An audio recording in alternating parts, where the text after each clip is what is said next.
These were the ancient Israelites, stalwart warriors described in the Bible as soldiers of God.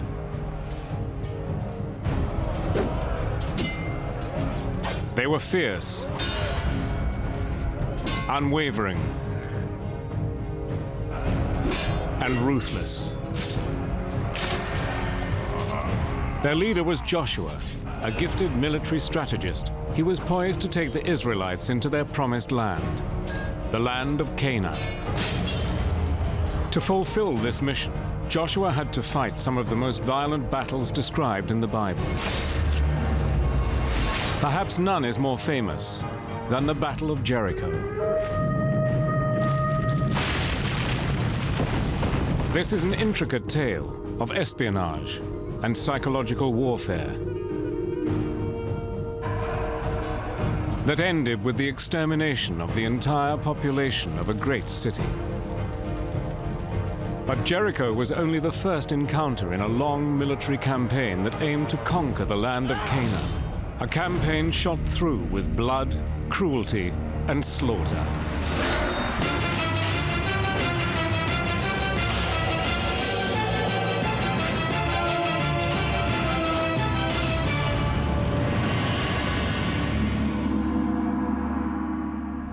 Joshua's military prowess is first referred to in the Bible during the Great Exodus campaign out of Egypt in the 14th century BC. Soon after the Israelites crossed the Sea of Reeds, they were ambushed by a Canaanite tribe called the Amalekites. Their leader at the time was Moses. He chose his fiercest warrior, the young Joshua, to be his field commander. Joshua fought expertly and led the Israelites to a decisive victory. But both he and Moses knew the Israelites needed to become a more effective fighting force if they were to succeed in invading and occupying Canaan and its dozens of fortified city-states. The Israelites are light infantry guerrillas. They can't engage the enemy on the open plains. The Canaanites have chariots, and they could easily cut them down. So they stay in the desert for 40 years, creating a strong and more powerful army. Joshua was impatient to begin the campaign, but accepted the wisdom of Moses, who believed the Israelites should stay in the desert for longer in order to train a new and larger fighting force. After perhaps 40 years, the army's numbers had swelled to around 8,000 men. This was a powerful force whose time had finally come. The first step was to leave the settlement at Kadesh Barnea, but walled cities occupied by Canaanite tribespeople blocked the route north. So Moses and Joshua led some 35,000 men, women, and children south, then east, into the valley of the river Jordan. The Israelites traveled uneventfully through the lands of the Edomites and Moabites, but then they encountered a hostile tribe who refused to let them pass, the Ammonites. In this first test of the newly trained army, Joshua demonstrated that he hadn't lost any of his military acumen and achieved a convincing victory. The Bible records that Moses, Joshua, and the Israelites then attacked several other tribes in the Jordan Valley on their route north to Canaan. They marched on and went up the road to Bashan, and King Og of Bashan with all his people came out to engage them in battle. They defeated him and his sons and all his people until no remnant was left. Why the need for this kind of brutality? And the answer from a military perspective is quite simply. The Israelites have no intention of living in the Jordan Valley. Their intention is to move their army to the border of Canaan, so that the area along the Jordan River becomes a strategic launching point for the future attack on Canaan. One cannot leave significant hostile forces in one's rear. The Bible tells us that Moses died before reaching the Promised Land, after which God chose Joshua to lead the Israelites. So far, it's taken 40 years and thousands of deaths to get to where Joshua and the Israelites are. But understanding where Joshua has been gives us a pretty good insight into what's coming next in his story. Because as difficult as it has been so far, the next part of getting to Canaan is going to be even bloodier. Joshua, now in sole charge, developed a strategy to conquer Canaan. He needed to gain control of the mountain chain running from north to south down the center of the territory. Once on that mountain spine, he not only controls all the passes across the country, but he's free from counterattack from Canaanite armies, which are chariot heavy, whereas Israelite armies are essentially light infantry. The Israelite army is perfectly suited for hit-and-run tactics over rugged terrain, and they're going to play to their strength. Joshua called together his 8,000 soldiers and announced the target for their first attack. It would be against one of the most venerable cities of the ancient Middle East, the fabled city of Jericho. Joshua attacked Jericho because this is the first step in an Israelite war of extermination. The Israelites have no intention of settling in Canaan as long as there are other people still in Canaan. They intend to attack cities and drive them out and to replace their populations with their own. Jericho is fairly small, has a small population, almost defenseless. But Jericho did have its famous walls, which were actually two walls running parallel. Believed to have been about 30 feet high, they stretched perhaps 1,400 yards around the circumference of the city. Some of the inhabitants lived in the space between the two walls. An understanding of the layout of Jericho was crucial to the success of the campaign to conquer it. He doesn't just stroll right in with his army. Like any good commander, he performs a reconnaissance of the objective. And here he sends 2 spies into the city of Jericho to check out its defenses and to see what else is going on. He's taking this army into Canaan for the first time. The one thing he can't avoid is a defeat or a colossal screw-up. He wants to make sure that this becomes a military success. The spies sneaked inside the city and entered a brothel, a cunning move.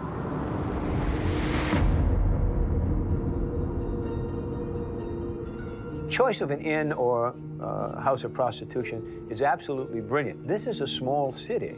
Strangers would immediately be recognized. The only place they could, if not hide, but have a good excuse for being there, would be in a house of prostitution. That's also where tongues wag a lot. And a lot of loose gossip could be picked up about the troop dispositions, morale, etc. They found a prostitute willing to help them. Her name was Rahab. Rahab tells the Israelite spies about the conditions in Jericho. And what's very clear is that the morale of the people is shot.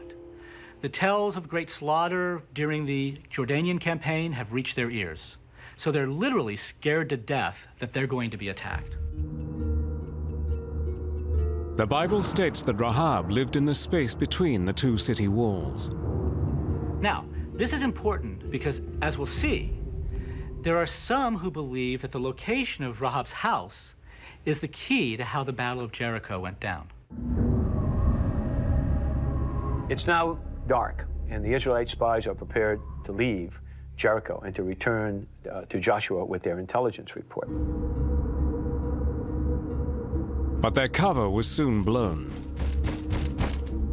The king of Jericho's intelligence service picks up the fact that the Israelite spies are in the city and track them to Rahab's apartment and go to Rahab and demand she turn over the Israelite spies. According to the Bible, Rahab protected the Israelites. "It is true," she said, "the men did come to me, but I didn't know where they were from. And at dark, when the gate was about to be closed, the men left, and I don't know where the men went. Quick, go after them, for you can overtake them." And apparently, they're happy with his explanation. One assumes they might have done a search, but given Rahab's profession, she was probably pretty persuasive. So, where were the spies? Well, the Bible tells us she actually hid them on the roof. Under cover of darkness, the spies then escaped from the city and returned to Joshua. But before they go, they say to Rahab, "Because you have helped us, when the attack comes to the city, we want you and your family to be spared. So in order that we know that this is your house, take a red cord and tie it to the window, and no harm will come to you or your family." Rahab tied the red cord to her windowsill, and the spies slid down the rope on the outside of the outer wall. They went straight to Joshua with their intelligence report. Jericho's small population was terrified, they said, and therefore vulnerable. This information gave Joshua the confidence to decide that the time for attack had arrived. So he led his army across the River Jordan toward the city. This is a big army. Our estimates are 8,000 to 9,000 men, one of the largest armies that's ever been put to the field in Canaan. Inside the walls, the citizens of Jericho were terrified. Here comes the army they've heard about that has just slaughtered their way through the Jordan Valley. Jericho was a small city, covering an area of only about 8 acres. To estimate the population of ancient Jericho, based on the rough benchmark historians use of about 240 inhabitants per urban acre times about 8.5 acres, you arrive at a population of about 2,500, somewhere in there, about 20%, which can be mustered to defend the city. The perimeter walls were almost a mile in circumference. So you have an army outside of 8,000 to 9,000 men surrounding a city that can mount no more than 500 defenders on the walls. That's about 1 every 3 meters. The Israelite army could encircle Jericho, one with a man 1 meter apart, 6 men deep. But the huge army didn't attack. For 6 days, Joshua marched his men around the walls of Jericho. The biblical description of the plan seems on the face of it absurd. According to the Bible, Yahweh says to Joshua, "You shall march around the city for 6 days." According to the Bible, on the 7th day, the Israelites were instructed to blow their shofars, or battle horns. And the wall shall come tumbling down. And everyone knows the old song of Joshua at the Battle of Jericho, and the walls came tumbling down. Joshua commanded the people, "Shout, for the Lord has given you the city." At the sound of the trumpet, when the people gave a loud shout, the wall collapsed. So every man charged straight in, and they took the city. The walls fell down, and Jericho's defenses crumbled. Was this a miracle, or is there perhaps a different explanation? The walls of Jericho came tumbling down, and the Israelites achieved their first military victory inside Canaan. But there's got to be a more pragmatic military explanation, and I think the Bible actually reveals it if you know where to look. And the secret is Rahab the prostitute. Remember how the Israelite spies got out of Rahab's apartment? She let them down on a rope that she had. They also told her to tie a red cord to the windowsill. And the reason for that, ostensibly, was that the Israelite army would know that this was her apartment and no harm would come to her. But once inside the city walls, the Israelite soldiers obviously wouldn't be able to see a red cord visible only from the outside. So now you have to ask, what is a red cord signifying hanging from a window 2 or 3 stories up the wall? And I think that's the answer to how the walls came tumbling down. The red cord might have been a signal, but if the story is looked at from a military perspective, a completely different interpretation becomes apparent. What if the red cord is not there to say, hey, don't attack us? What if it's an invitation up? Who's to say that Rahab doesn't lower the same rope out the window that the spies used to climb down? But now Israelite soldiers are climbing up it. The army created the perfect cover for these soldiers by marching around the city's perimeter, loudly blowing their battle horns. When the noise was going on, it would have been a simple task to take 8, 10, 12 guys at a time and climb up the rope, using the red cord as an indicator of where her apartment was, and hide in her apartment or on the roof. For 6 days, 10 men at a time, give or take, that's 50, 60 special ops guys are now inside the wall. On the 7th day, the army was still marching around the city. Joshua issued the command, and once again the Israelites blew their horns, one last time. What that noise was probably a signal to the special ops guys.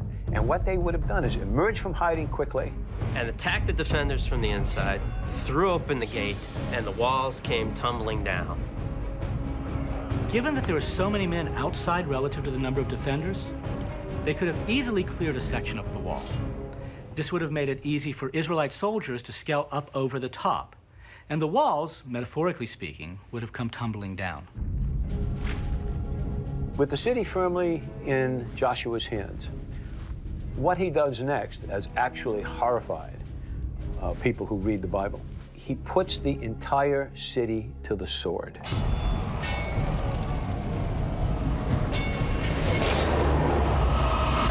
The term in Hebrew is kol ha-nesama, to go up upon the city and to kill every breathing thing. The killing was intimate and visceral.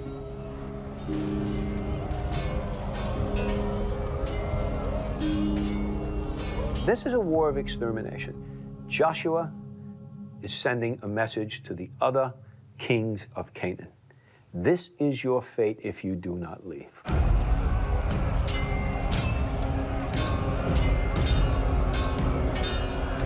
They killed every man, every woman, every child,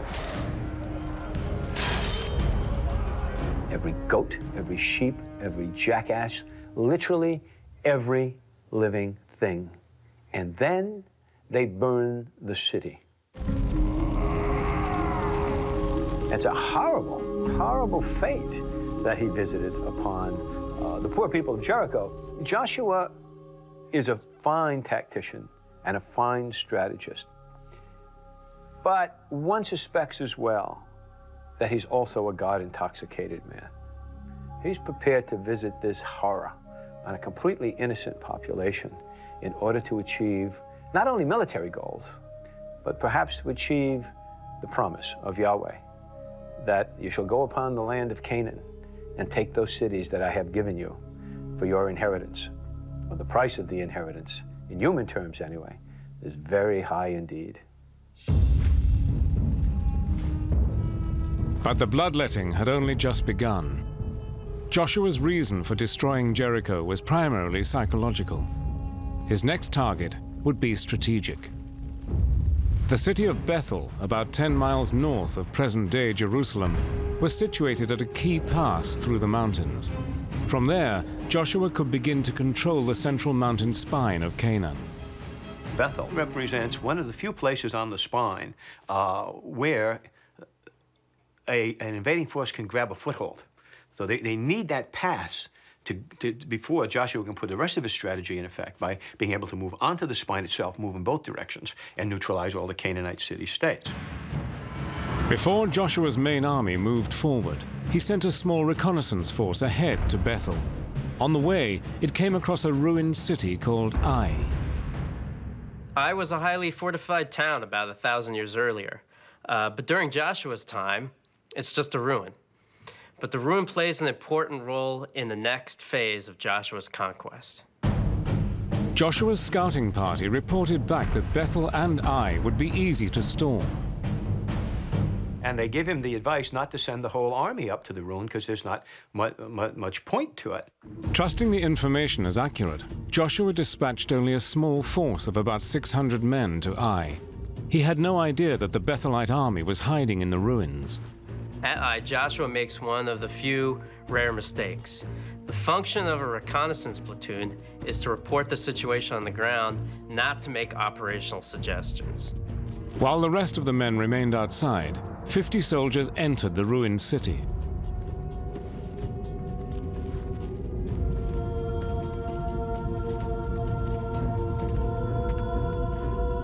What probably happened is the place looks deserted and they stumble into the ruin and they're ambushed.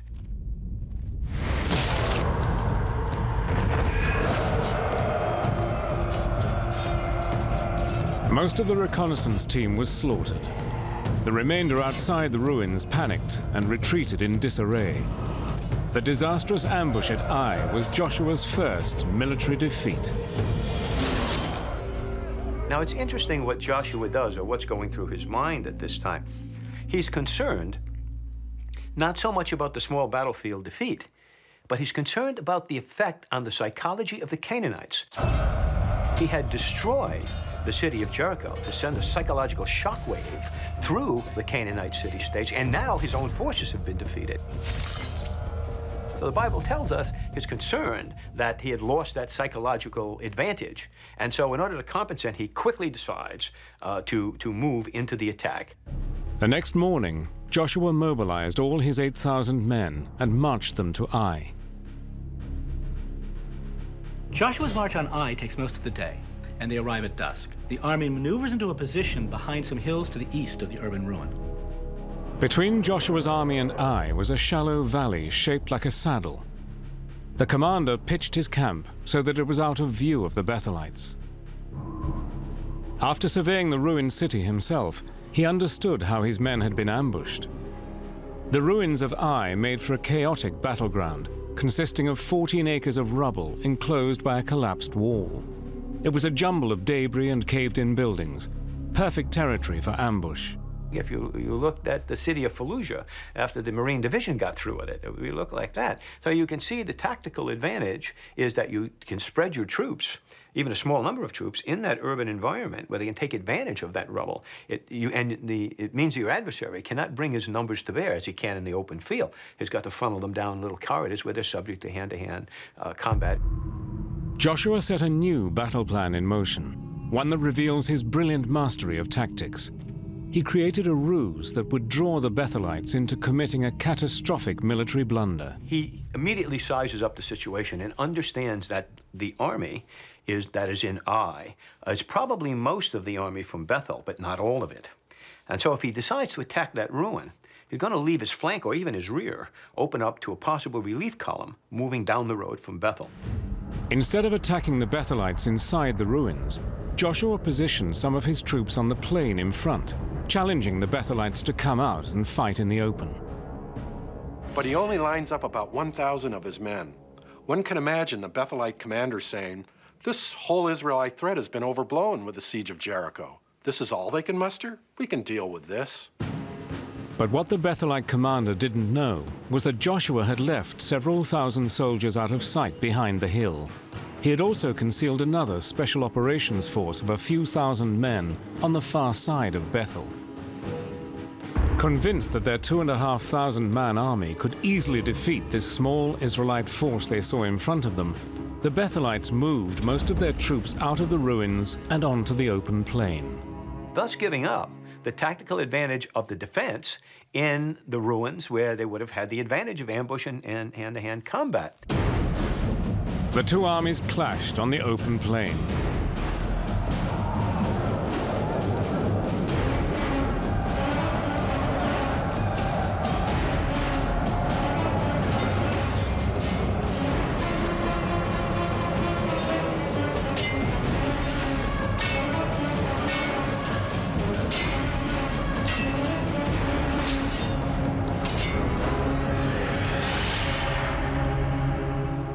It's blood, hair, and eyeballs up close, and the battle rages. The bronze sickle sword was the primary weapon of both armies.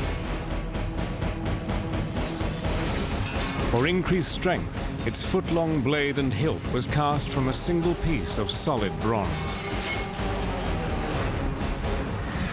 Both also carried 6-foot wooden spears. These thrusting weapons were tipped with sharpened bronze spear points. The Israelites also used slings that turned small stones into lethal projectiles. Very quickly, the battleground at Ai became a killing field. The Israelites still standing were overwhelmed, and they fled.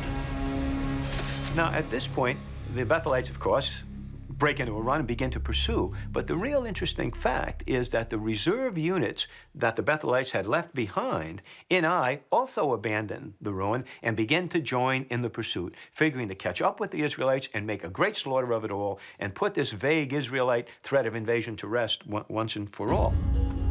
Joshua ran to the top of the hill, turned, and brandished his curved sword into the sun, so flashing a signal to the 1,000 Israelites hidden west of the ruins. As soon as he held out his hand, the ambush came rushing out of their station. Joshua signals the force and they come out of their hidden position and burn the Bethelite camp in Ai to the ground.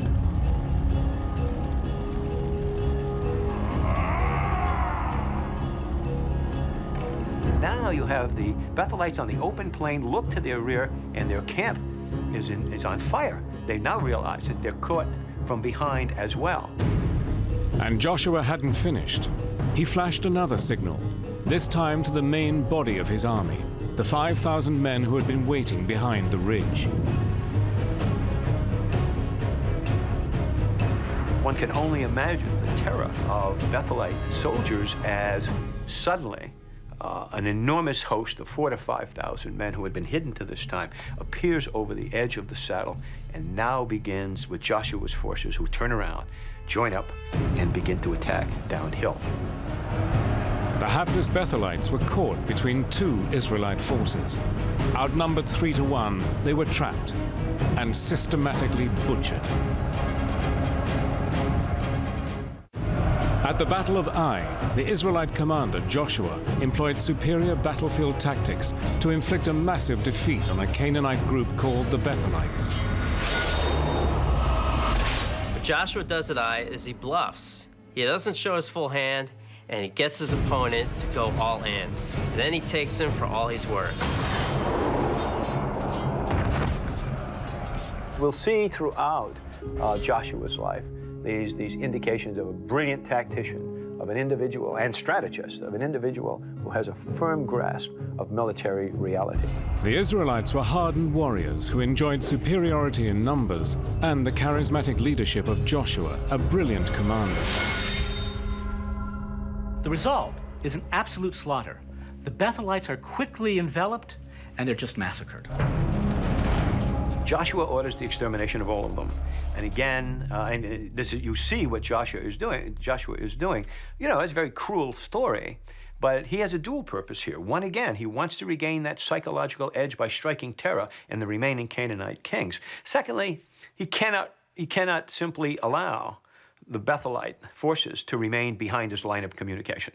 They all have to die, and they all do. And that included the Bethelite king, who was captured alive. Joshua ordered him to be brought to the gates of Bethel, where the king was immediately hanged. He hung the king on a tree and left him there until evening. Following the humiliating public execution of their king and the destruction of their army, the people of the city of Bethel surrendered. Joshua's tactical brilliance really shines at the Battle of Ai. If he had presented his entire army in front of the city, the Bethelites would never have come out and taken them on the open battlefield. They would have clearly seen, they would have been overpowered, and they would have hunkered down inside the city. And then he would have been caught up in this slow battle of attrition, and that's something Joshua couldn't afford. He couldn't afford to lose time or men. So Joshua now has regained the strategic initiative and tactical initiative. He's destroyed Jericho. He's moved his army successfully to grab the opening to the mountain spine, which runs longitudinally in Israel. And he also has a psychological edge reestablished again. Once more, he has struck fear in the hearts of the Canaanite kings, whose kingdoms guard that mountainous ridge that is the prime strategic target of Joshua's military operations. Joshua's next move was diplomatic. He persuaded some Canaanite tribes in the mountains to join the Israelites as allies. These are tribes that are armed with their own military forces, much like the Israelites are. And they're outside the influence of the Canaanite city-states. This conveys upon him an enormous military advantage. First of all, now, he can move along the spine, at least to the north, without having to deal with these tribes. They're now his allies. Secondly, they make his logistics easier. They too have supply depots. They too have crops and animals that he can draw on. They have no vested interest, of course, in protecting the Canaanite states. So they sign on to Joshua's army as mercenaries. Using population data, we can estimate that Joshua's army at Jericho was about 8,000 men. And while the Bible doesn't tell us how many additional men were added here, it's not unlikely that it was at least 3,000 to 4,000. So now you're looking at a military force with a manpower strength of about 12,000 soldiers. With his newly reinforced army, Joshua proceeded to his next target, Gibeon, a walled mountain city that was strategically significant.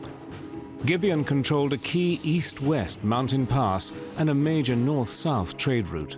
Here is where Joshua cashes in his psychological chips. The word of the slaughter of Jericho and at Ai has reached Gibeon. As the Bible tells us, they were frightened to death. They suggest to Joshua, there's no need for a battle here. We'll become your allies. Joshua's master plan was falling into place. He signed a pact with Gibeon and added their fighting forces to his own. Together, they cut off important Canaanite trade routes along the mountainous spine of the country. This is not a situation that the Canaanite kings can tolerate for very long. And so the Jebusite king of Jerusalem, Adonizek, sends a message to the 5 other great kings of the area to come up and join me against Gibeon. And the armies of all 5 kings begin to converge on Gibeon, and they surround it and bring it under siege. The 5 Canaanite kings commanded a combined army of approximately 15,000 men. It constituted a powerful force of heavily armored infantry and fast chariots. Outnumbered and surrounded, the Gibeonites sent a message to Joshua informing him of the siege. The people of Gibeon thereupon sent this message to Joshua in the camp of Gilgal. "Do not fail your servants. Come up quickly and aid us and deliver us, for all the Amorite kings of the hill country have gathered against us." Joshua honored the treaty. It had been only 2 months since the Battle of Ai, but the Israelite military machine immediately went on the offensive again. The men embarked on an 18-mile night march across some of the most rugged terrain in all Canaan. Going from Gilgal to Gibeon, you climb 1,500 feet in altitude. And you're talking about moving a large amount of people, upwards of 12,000, through very rocky terrain, and doing it all with command and control in order to bring that force into position where it can strike and do so by achieving tactical surprise. At some point in the middle of the night, the Israelites reached the east side of Gibeon. To understand what's going on, you have to understand the kind of topography in which Gibeon is located. Gibeon is actually located in a valley, but in the center of the valley is the raised knoll, and the city is located on the raised knoll. The combined Canaanite armies were encamped around Gibeon in the valley below Joshua. Joshua's army arrives behind the hills outside of Gibeon at about 3 o'clock in the morning. They're exhausted from the march. They're hungry, they're thirsty, but they can't have fires to warm themselves. They can't have fires to cook. They can't even make a lot of noise. And the reason is they're essentially at the final coordination line before going into the attack. Joshua designed an ingenious new battle plan that combined the element of surprise with exact timing. Any noise, any mistake, any braying of a donkey, certainly any firewood, would give away their position and completely squander the advantage of tactical surprise that Joshua has worked so hard to bring about. Many historians think that Joshua waited deliberately until daybreak to launch his attack. The Bible says that Joshua prayed to the Lord to make the sun stand still. Joshua said to the Lord in the presence of Israel, "O sun, stand still over Gibeon, O moon, over the valley of Ayalon." So the sun stood still and the moon stopped. There has never been a day like it before or since, a day when the Lord listened to a man. What probably happened in just physical terms was that we've all seen early mornings where the sun is coming up and the moon is still present in the sky. And that's apparently what happened. It gives us an idea of the time of day at which this thing was fought. The time of day was crucial because Joshua was harnessing the force of nature, the sun, as an ally. Joshua leads this army up over the hills and strikes downhill with the sun at his back, takes the Canaanite armies who were still in their camp, still having breakfast, still in their tents half asleep, and just smashes into them. And then the carnage began.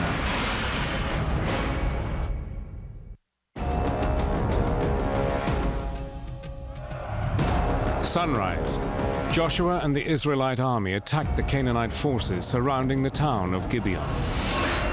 Here come 12,000 screaming Israelites down a hill at full speed. You can imagine a Canaanite soldiers awakened by the screams of battle, stumbling out of their tent with no armor, no weapons, and then looking up, trying to gain their senses about them, only to be blinded by the low-lying sun shining right into their eyes. And behind the hot spots in their eyes is nothing but Israelite swords.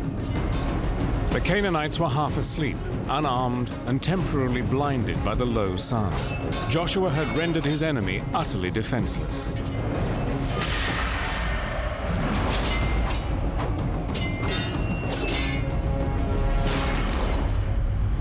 We see again his knowledge of terrain and tactics. Joshua, you know, the hills surround all of Gibeon. He could have put this army anywhere. He put it in a position so that when the sun rose in the morning, it would be at his back. Plus, he'd be attacking downhill against an enemy that had not yet been fed or even fully awake, taking advantage of all about terrain, geography, and even the movement of the sun, and bringing them all to bear as advantages on one tactical objective.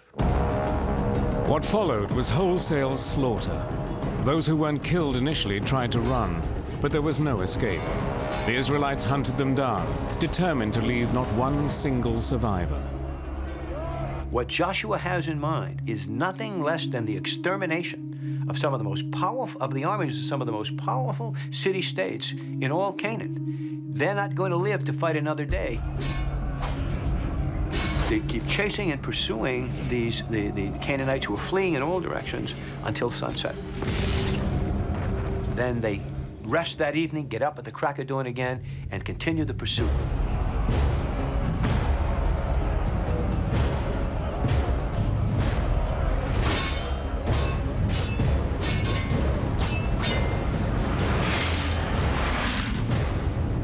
You're talking about an infantry force that moved 30 miles in 48 hours, 2/3 of the time being engaged in combat.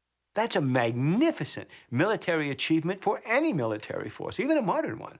But to see this done in the days of the Bible really gives a kind of sense of how militarily sophisticated a commander like Joshua was. He fought one of the greatest and most studied battles in the history of the world.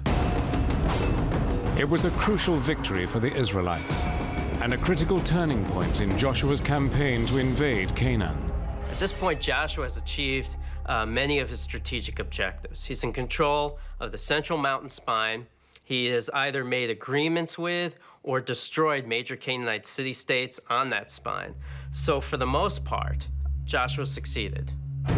According to the Bible, Joshua went on to defeat dozens of Canaanite kingdoms, but he failed to capture every inch of the promised land as he had intended. At the end of the day, Joshua simply lacks both the size and mix of force that would make it possible to bring about the complete conquest of Canaan and its resettlement by the Israelites. The result is that even as the Bible tells the story, Joshua was never able to do this, and he dies a rather bitter man. Towards the end of his life, Joshua retired from combat and faded into anonymity. And he was buried alone on a place which translates from Hebrew, Angry Mountain. And it is said in the Bible that no one attended his funeral.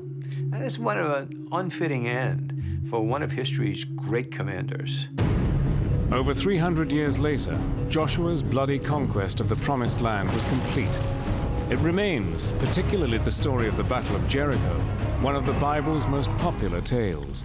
There's a certain mythology about Jericho. It has all the elements of a great thriller. There's spies, psychological warfare, there's strategy, suspense, and of course violence. It stays with you.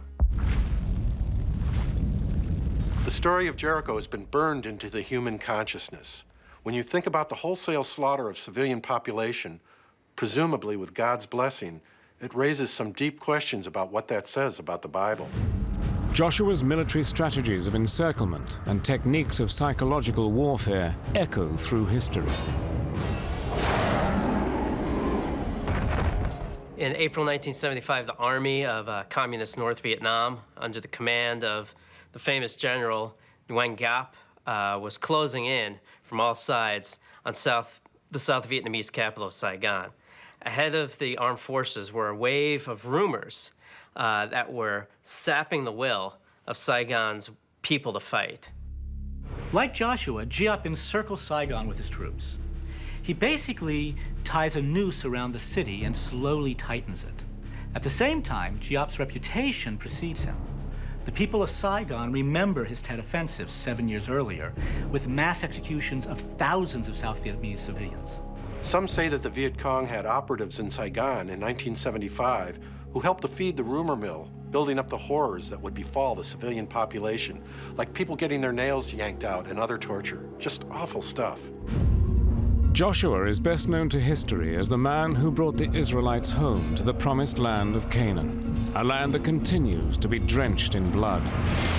Ancient Canaan comprises what is today Israel and the occupied territories. The land disputes are still ongoing. Blood is still being shed. 3,500 years after Joshua first led the Israelites into what is to be their biblical home, a legacy of violence endures in the promised land. Israel believes it was God who promised the land to the Israelites, but it was a man who ultimately brought his people home to it. The cunning and brutal military genius, Joshua.